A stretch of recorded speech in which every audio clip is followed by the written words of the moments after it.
শেখ হাসিনাকে ফেরত দিতে হবে। এই গণহত্যার মাস্টারমাইন্ড হিসেবে ফাঁসিতে ঝুলিয়ে পৃথিবীর বুকে একটা দৃষ্টান্ত স্থাপন করতে হবে।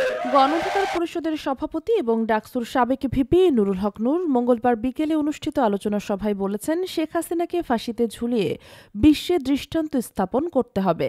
সভায় তিনি বলেন, আমরা ফ্যাসিবাদের পতন ঘটিয়ে নতুন সরকার গঠন করেছি, তবে 4.5 মাস পার হলেও সরকার জনগণের প্রত্যাশা পূরণ করতে ব্যর্থ হয়েছে।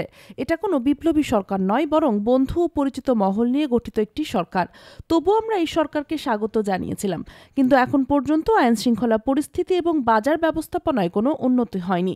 সিন্ডিকেটের দৌরাত্ম্যও চলছে। নূর আরও বলেন, শেখ হাসিনার ফ্যাসিবাদ প্রতিষ্ঠায় দেশের আমলাতন্ত্র বড় ভূমিকা পালন করেছে।